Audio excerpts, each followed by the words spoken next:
Today, we're going to talk about water quality and testing and management. Previously, we've talked about soil testing and tissue testing, and this is another type of testing that is really valuable. And so we're going to kind of go through that a little bit today. Um, we have all sorts of standards for water testing, everything from drinking to groundwater, stormwater.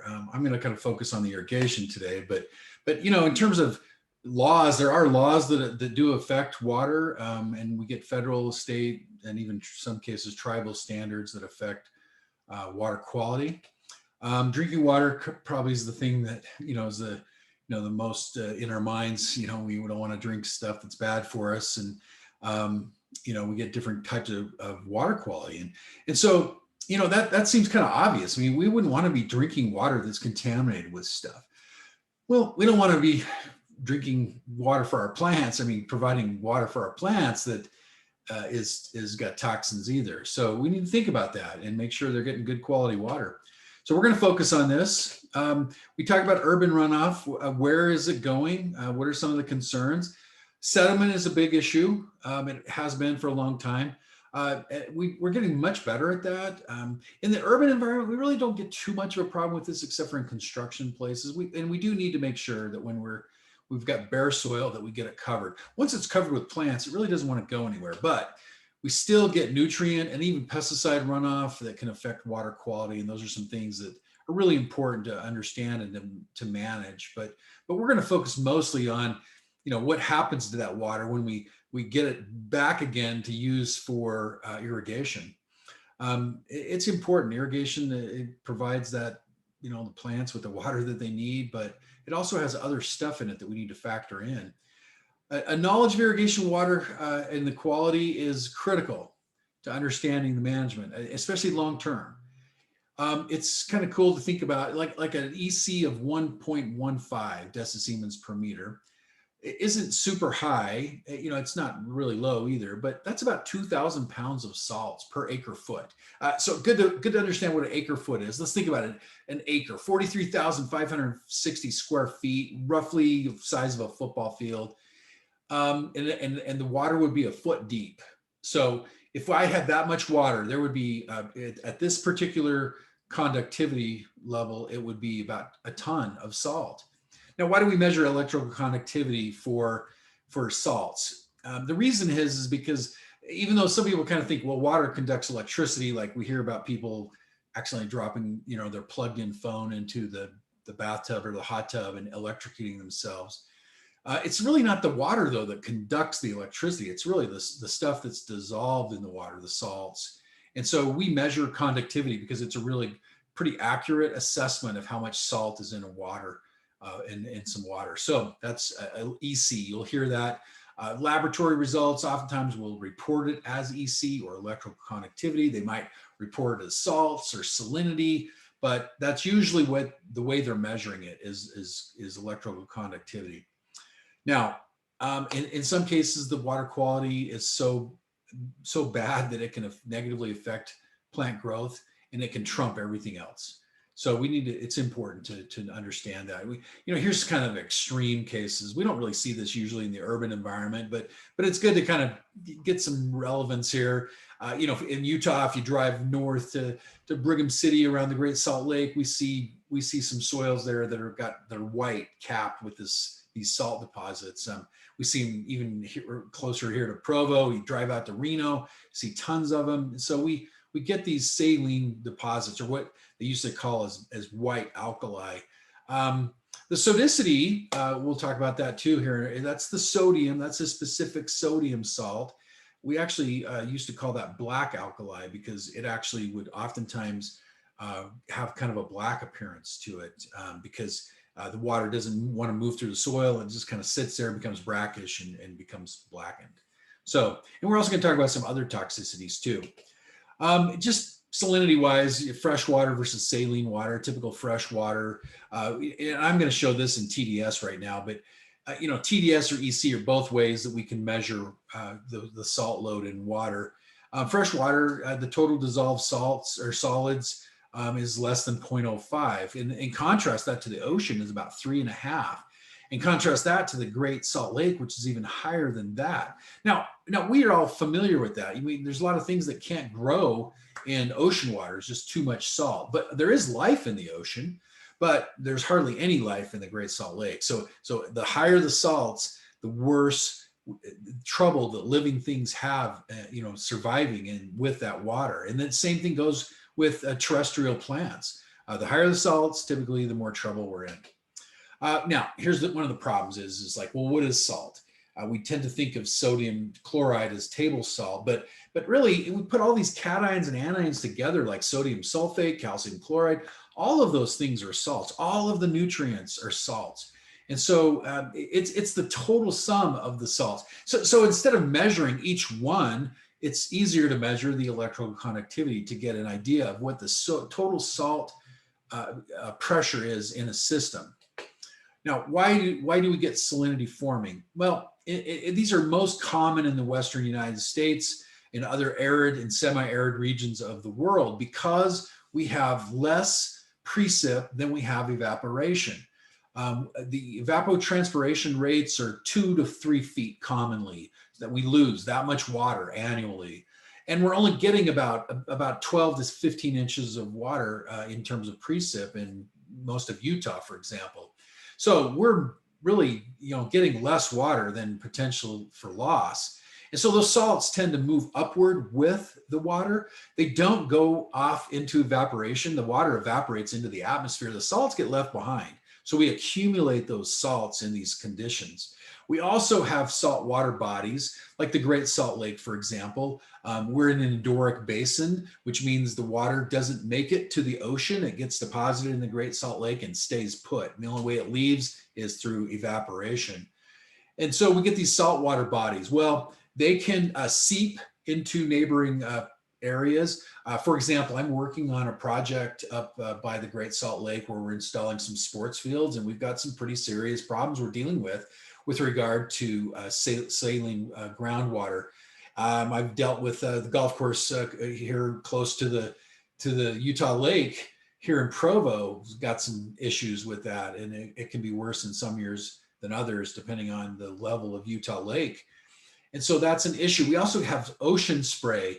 That salt spray can travel in, 100 miles, and get deposited. So that's an issue. Salt-laden dust from various, construction or manufacturing, or even like I'm dealing with a situation right now where they were spraying roads with a magnesium chloride solution, which is a salt, and they just put on too much and they killed a bunch of trees. And so lawsuit happening there. We also are getting more and more water reuse, where water is becoming more and more scarce. And so there's a lot of places where they're kind of being forced to use, if you want irrigation water, you're going to have to use wastewater. And so that wastewater tends to have accumulation of salts. I did an internship for what was then Utah Power and Light. It's, they coal-fired power plants down in Castledale and Huntington, Utah. And in the process of creating power, they use water to cool things, and it evaporates off some of the water in that process of cooling things down. And what we're left with is saltier water. And so we were using that salty water in growing various kinds of plants. And so, which was really an interesting process. And we were able to do some things that the textbooks say you can't do. It is possible to use salt water. You just have to be really careful with how you do it. So anyway, lots of causes of salinity. We have to be thinking about those things. Typically, again, these things are more common in arid and semi-arid regions, such as in the Western United States, but I run into them in other places. I run into them, like, for example, in Kansas and Oklahoma around oil drilling operations where they use brine as part of that. I've run into them in North Carolina, again, with some wastewater type things that were, so it's not just the arid and semi-arid areas. We have to be aware of these things anywhere, really. So what kind of problems do we get? Well, salinity, it desiccates plants. Salts have an affinity for water. They kind of want to hold onto that water. So if I got salts in my soil, it kind of keeps the plants from taking up as much water as they want. Sodicity, it destroys soil aggregation. And so we don't have as good a water movement into and through soils, and we don't have as much oxygen moving into and through soils. And we're also potentially not allowing toxic respiration gases to be given off into the atmosphere. So all of those things can be a problem with sodicity. Usually it's not as much of a problem if I don't have soil structure. Like, for example, I deal with some sand-based sports fields and we really don't have soil structure. We don't have aggregates. And so, if we get high sodium, it's not as big of an issue for that particular scenario than other places. But in most cases, I like structure. I like aggregates because it gives me a healthier soil. And so sodicity kind of destroys that. We also get specific ion toxicities, including sodium. Like, in addition to the soil effect, you can actually get so much sodium that it can be a toxin to plants. And we also get other types of chemical elements that can become toxic, and they can become from the water. Lime is really a big problem. It's common to have limestone in water, and we get deposits on buildings and irrigation systems, and even in the soil. Nutrients, we get nutrients coming into our water, which can be a good thing as long as I'm factoring it in. But if I'm not factoring in and I'm ignoring it, I can be over fertilizing. So those are all some potential problems that we're going to deal with. These toxicities, most commonly sodium, chloride, boron. Less common, we get some of these others, and even some really rare ones. But almost anything can get dissolved in water and become a toxin. And so, it's something to be aware of, but most of the time it's those ones there on the top. So how do we do that? How do we take a water sample? There's all kinds of guidelines. I'm not going to go through that really too much. A lot of similar principles as when we take a soil sample or a tissue sample. We want to get something that's representative. So most of the time with irrigation, I'm pumping, right? And so I just want to turn on the pump and let it run for like at least 20 minutes before I take my sample. Other cases are a little more difficult, like if I'm dealing with surface water, that all of a sudden, like let's say I have a pond that I'm pumping out of. You got to be a little more careful with that because I'm going to get different values if I'm, next to the shore versus out in the middle, or even in the top of the water compared to down on the bottom. So typically if I'm sampling a pond, I want to kind of go out in the middle. We have these big telescoping rods that have a little container on them, and we'll turn that upside down, drop it in the water about a foot, turn it over, and get the sample of water out there, which it's probably the best representative sample is out there in the middle and down a little bit. If I'm sampling, like a canal or a river, that's also an issue. We can get differences spatially there as well, but also temporally. These things can change over time. We don't really get a lot of changes like in a well. Well water is going to be pretty much the same in April as it is in February, or September. But with river water, for example, that can be big time difference. As we have spring runoff, that changes the chemistry of these soils. And so that's something to be aware of too. Now, we're going to focus more though on interpretation. So I'm going to point you to this document in particular. I'm going to show you kind of how the best way maybe to get to that. Well, if, in terms of trying to remember, most of you will maybe remember my name. If you go to Google Scholar, you find me, you'll notice that actually, my second most cited publication is this one that's managing salt affected soils. Now, we're not going to talk about that one, but that's also a really good one. If I have developed some salt problems in my soils, this particular document is a good one to refer to on how to manage the soil. We're going to focus more today on the water side of that. We've also got another one down here. This guy right here is also highly cited document, Managing Irrigation Water Quality for Crop Production in the Pacific Northwest. If you click on that link, it takes you here. And if you click on that, you can download this PDF for no cost. I've already downloaded it. It's right here. You walk through, there's a whole lot of stuff in here. I'm not going to go through everything. I would like you to read through this, though. It's important. There's a lot of good information in here. You don't necessarily need to know all of it for this class, but I think it's a good reference and something to stick in your file, or at least make sure you know where to get a hold of it if and when you run into irrigation water testing issues. So let's kind of look at this a little bit. There's lots of tables in here that are really helpful and explanations. Let's just kind of come down to some of them that are particularly important. This table right here, table 4, it's the table that I would point you to in terms of interpreting. If I get a water analysis and I get an EC value, this tells me if my water is hazardous in terms of salinity or not. And so you can see here, and it's also good to realize that it's variable based on species, which is referenced in this table. Whoops, I will point out that in this table 5, that sometimes we get results from labs, and some labs will report TDS, which is total dissolved solids. Some labs will report electrical conductivity, which is EC. Sometimes they won't call it that. They'll call it soluble salts or salinity. So, different labs do different things. But even then, sometimes they'll report different units. So I typically hear them talking about the decisiemens per meter, which is, that's the same number as the millimoles per centimeter right here. So, some labs might report one, the other same interpretation. The one that does get a little confusing is there are a few labs, not very many, that will report this micromoles per centimeter. And then all of a sudden, now you got to interpret everything that I'm going to show you. You're going to have to interpret it by multiplying it by 1,000. But most labs don't do that. Just something to be aware of. I'm going to focus mostly on the EC and this middle value here. All right, now, in terms of, this is crops, and I'm sorry, but we just don't have very many tables like this for plants in the urban environment. Crops are studied a lot more than the urban environment because, we all got to eat, right? And there's so many acres of crop production, and salts and irrigation are a huge issue. So we study these a lot more. But what's important here to realize is that there's differences in salt sensitivity based on species. If you look at barley there, it's pretty salt tolerant. We don't get much yield loss.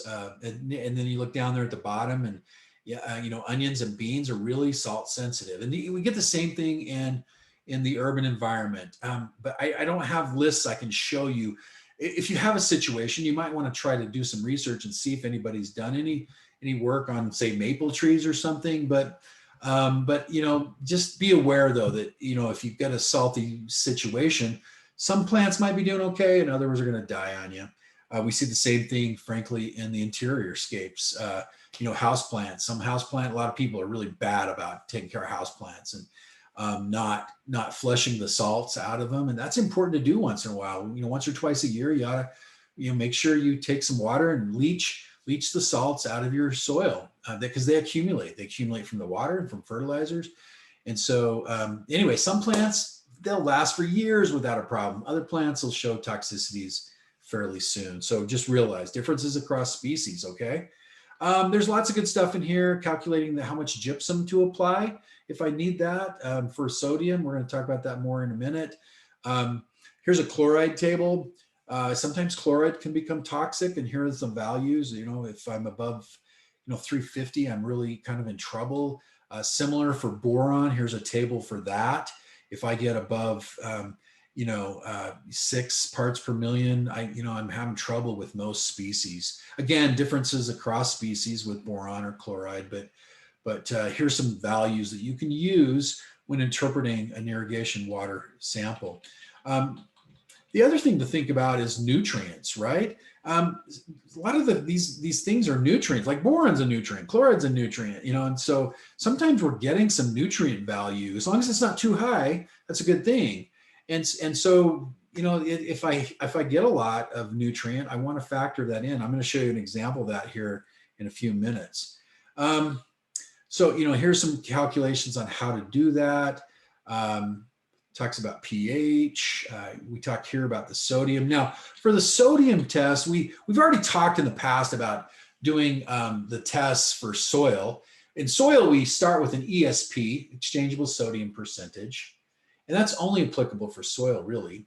But we also said, the SAR, the sodium absorption ratio, was a test that we do.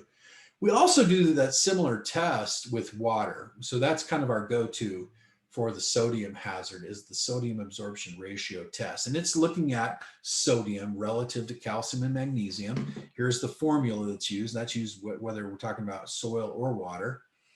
Um, Here's some information about some other things that we look at when we're thinking about sodium hazards.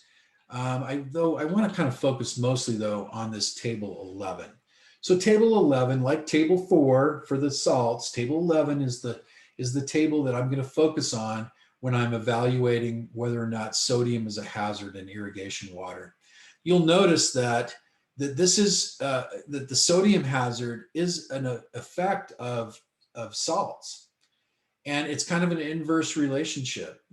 The higher the EC or the salts in my soil, the less likely I'm going to have a sodium problem. Those salts kind of help flocculate, though they keep those aggregates a little more stable. So, obviously, again, that, too much salt is bad in terms of water relations for a plant, but having some salt there actually lessens the sodium hazard. So if I'm looking at that, I'm going to look at both EC and SAR, and I'm going to come to this table. Let's say my SAR is 8 and my EC is 1. Well, I would come down here and I'd say, okay, that's in this range right here is 8.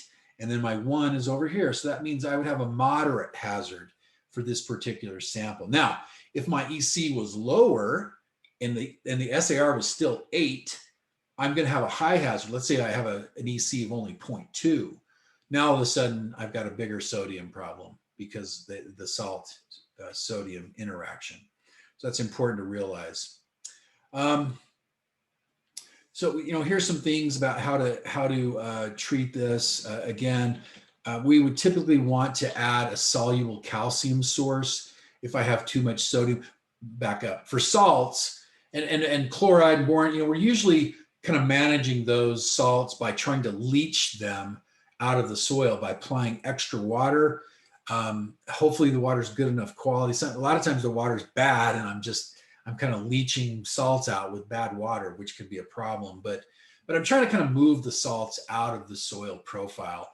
The same is true for sodium problems. I want to leach the sodium, but I have an extra step that I have to add a soluble calcium source so that I can get the calcium higher than the relatively higher than the sodium.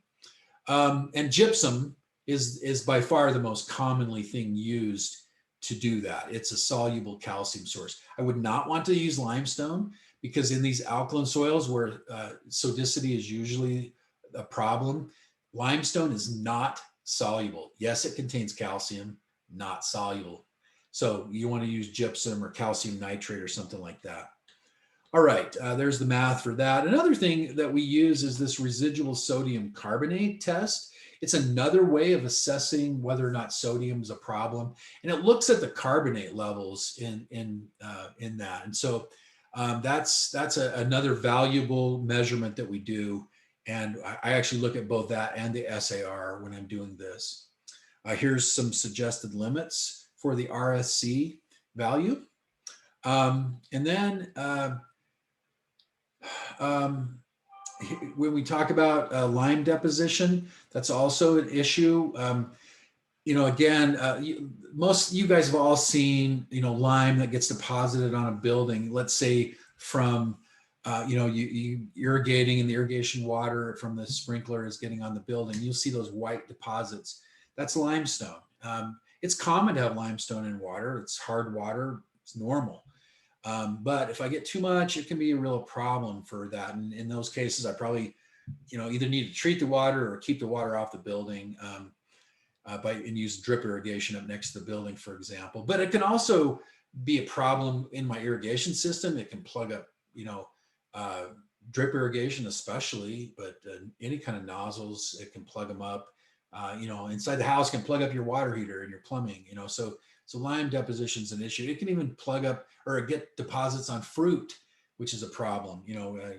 People don't really like that. It's not a health problem, but people don't like those deposits on their fruit. So we talk about this. We kind of treat this typically by adding some kind of acid, or again, more commonly, we just don't sprinkle. We use some other form of irrigation. But there's a real benefit to adding acid. I don't typically recommend this for homeowners. Handling sulfuric acid takes a professional. There's a liability there. I mean, it's very dangerous stuff.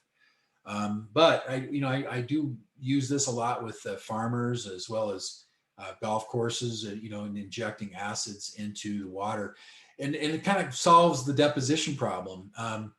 It's really good. The other thing is it really is good for the soil. It kind of, that lime deposits in the soil pores, and by treating the water, it actually kind of helps open the soil up a better for water and air movement. So that's kind of cool.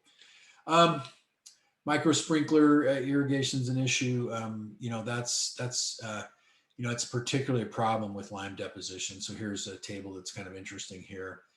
And we get some other things besides lime, like manganese and iron.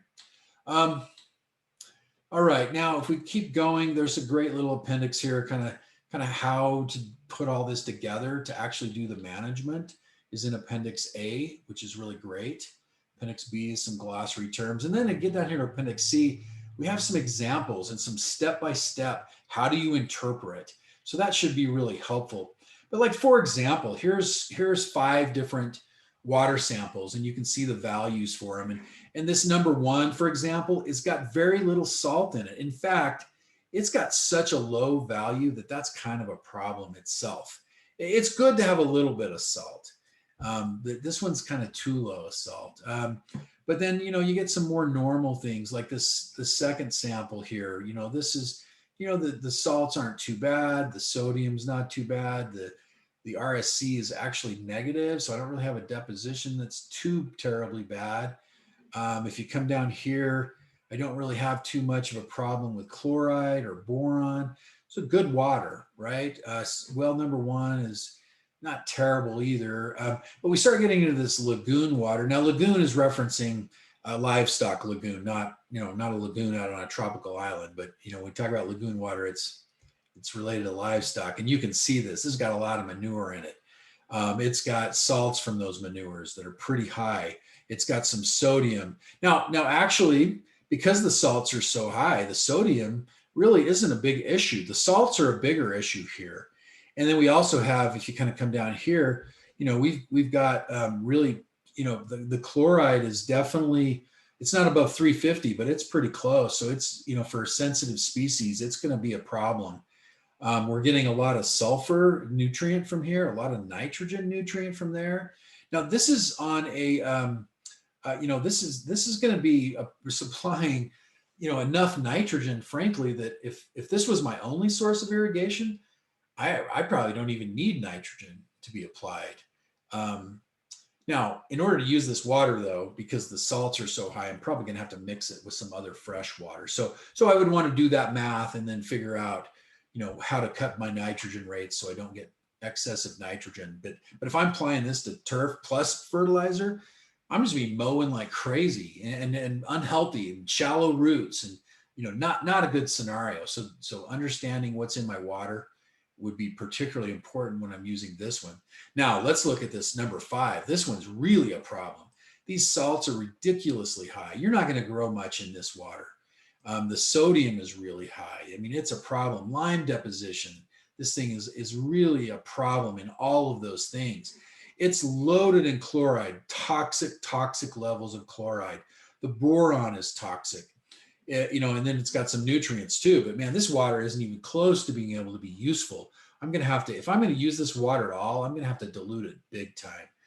Not a great water. So water testing is really important. It's important to know what's in my water.